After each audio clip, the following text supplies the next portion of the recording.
So the 8th generation of consoles is coming to a close, and naturally the conversation has steered towards the next generation.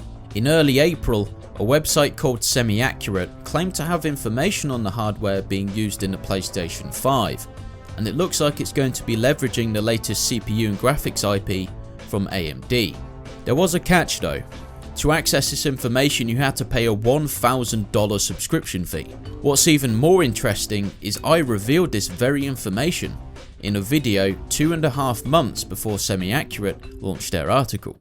Thinking far out into the future, there's a good chance that Microsoft, and maybe Sony too, will likely have backwards compatibility for the current consoles with the next generation, as it makes a lot of sense to stick with the AMD CPU and GPU design going forward, and build off it using new technologies such as the new Vega GPU and Ryzen CPU architectures, which are already in PCs today.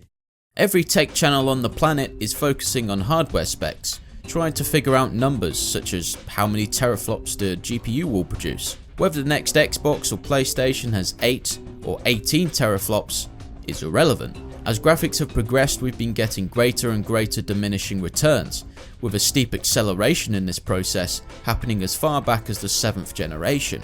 And this is made very apparent when analytical channels comparing graphics on the Xbox One X have to freeze frame and zoom in 800% for the differences to become noticeable. With the 9th generation, all meaningful innovation will be found in software, not in hardware. The PS4 Pro and Xbox One X were a beta test for a new approach that is being considered for the 9th gen, testing backwards compatibility with games and all the software systems, and also how to implement upgrades to games to take advantage of the extra power. The current implementation of game enhancements has been pretty underwhelming. When games finally do receive an enhancement patch, the developers rarely give you an option to control how the extra power is utilised. The few games that do only give you 2 or 3 graphics presets.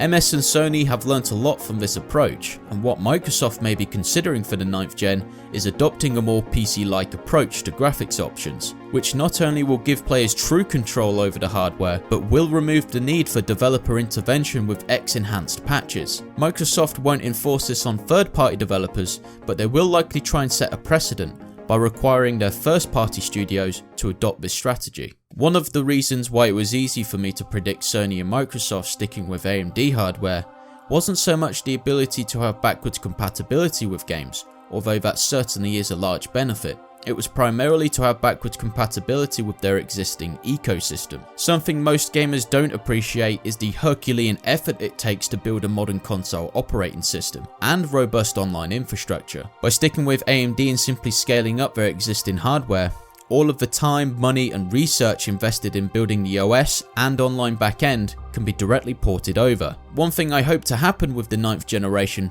but I don't think it will, is abolishing the multiplayer tax. Why console gamers are still paying to play online in 2018, God only knows. But seeing as there are over 34 million subscribers to PlayStation Plus alone, Sony and Microsoft would have to be smoking some serious substance to not charge the gamers for this otherwise free service. The only way this could conceivably happen is if gamers stopped paying the taxes, but from my research there is no sign of that happening anytime soon. Sticking with Microsoft, there is a real opportunity for them to embrace modding on the next Xbox. They've already floated the system for Fallout 4 and Skyrim on the Xbox One, and it caused enough of a demand in gamers to force Sony into adopting the same system. With the recently released El Dorito mod for Halo Online on PC, El Dorito actually highlighted how much potential there was in the Halo 3 framework, to the point where El Dorito is so much fun, going back to vanilla Halo 3 feels kinda bland. With this new prospect, a simple port of the Master Chief Collection to PC this late in the game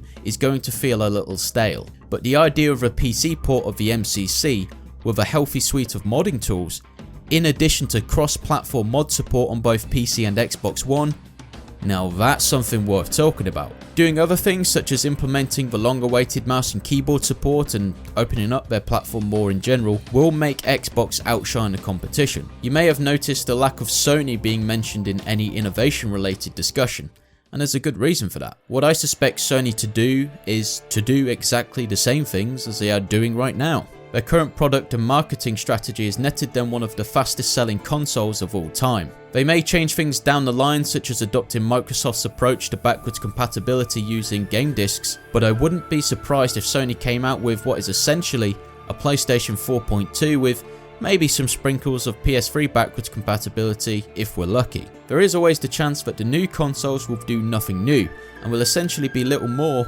than hardware remasters. But from the software perspective, these are what I believe to be strategies that Microsoft could realistically implement. Anyway, until the next one, take it easy chaps.